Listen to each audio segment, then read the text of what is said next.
Welcome to our channel Yaadhumarivom. இந்த வீடியோவில் நாம் டிஸ்கஸ் பண்ணக்கூடியது ஜென்ரேஷன்ஸ். ஸோ தலைமுறைகள் எது மாறுதோ இல்லையோங்க, இந்த ஜென்ரேஷன்ஸ் மாறிக்கிட்டே இருக்கும். ஸோ இதில் நிறைய டைப்ஸ் இருக்குது. அது என்னென்ன நேமில் சொல்லுவாங்க அப்படின்றதெல்லாம் இந்த வீடியோவில் பார்க்கலாம் வாங்க. 2025 வரப்போகுதுங்க. எது மாறுதோ இல்லையோ ஜென்ரேஷன்ஸ் புதுசாக மாறிக்கிட்டே இருக்குது. இப்போ 2025 பிறக்க போகிற குழந்தைகளோட தலைமுறையை ஜீன் பீட்டா அப்படின்னு அழைக்கப்படுறது. அதாவது ஜென்ரேஷன் பீட்டா. ஓகேவா? இதை சுருக்கமாக ஜீன் பி அப்படின்னு சொல்லலாங்க. இவங்க வளர்ந்து வர்றதுக்கு 2040 கிட்ட ஆகிடும். அப்போது உலகத்தில் டெக்னாலஜி தலைகீழாக மாறி இருக்கும்னு கணிக்கப்பட்டிருக்குங்க. ஸோ ஃபஸ்ட்டு பார்த்தோம்னா லாஸ்ட் ஜென்ரேஷன்ஸ். அப்போ எந்த இயரில் சொல்லுவாங்கன்னா 1883 to 19 வரையும் இருக்குல்ல, அந்த பீரியட் பீப்புள்ஸை வந்து லாஸ்ட் ஜென்ரேஷன் அப்படின்னு சொல்லுவாங்க. அதுக்கப்புறமா 1901 to 1927 வரையும் இருக்கிறவங்க கிரேட்டஸ்ட் ஜென்ரேஷன் அப்படின்னு சொல்லலாம். அதுக்கப்புறமா 1928 to 1945 அப்படி இருக்கிறவங்கள சைலண்ட் ஜென்ரேஷன் அப்படின்னு சொல்லுவாங்க. அதுக்கப்புறம் பார்த்தோம்னா சைலண்ட் ஜென்ரேஷன் மட்டும் கிடையாது, ட்ரெடிஷ்னலிஸ்ட் அப்படின்னு சொல்லலாம்.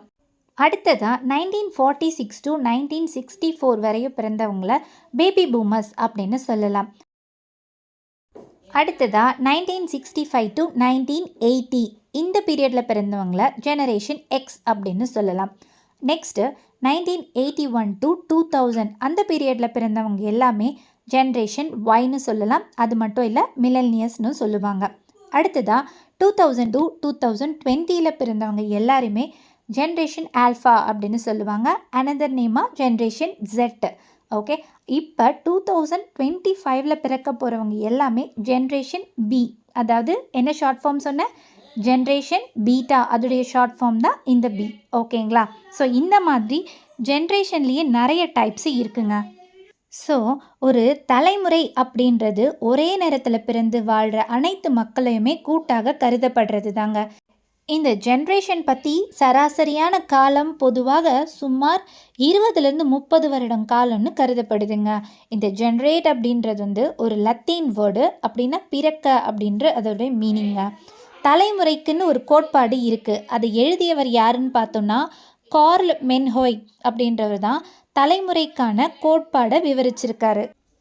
நெக்ஸ்ட்டு நம்ம தமிழ் பரம்பரையில் என்னென்ன ரிலேஷன்ஷிப்ஸ் வருது அப்படின்னு நம்ம தெரிஞ்சுக்கலாம். ஃபர்ஸ்ட் ஒன் வந்து பரன், சோயன், ஓட்டன், பூட்டன், பாட்டன், தந்தை, நாம, நம்மளுடைய மகன், பேரன், கொள்ளுப்பேரன், எள்ளுப்பேரன்.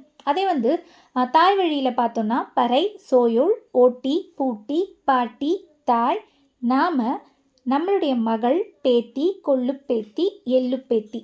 ஓகே, ஸோ இந்த ஜென்ரேஷன் அதாவது இந்த தலைமுறை அப்படின்றது பரம்பரை அப்படின்றதும் ரொம்ப ஒரு ஸ்ட்ராங்கான ஒரு விஷயம்.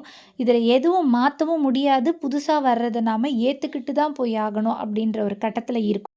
ஸோ இந்த வீடியோ உங்களுக்கு பிடிச்சிருக்கோன்னு நினைக்கிறேன். நீங்கள் எந்த ஜென்ரேஷனில் இருக்கீங்கன்னு பார்த்துக்கோங்க. அதோட நேம் என்னன்னு கட்டாயம் தெரிஞ்சுக்கோங்க. தேங்க்யூ ஃபார் வாட்சிங். Please subscribe the channel and share with your friends. Thank you so much.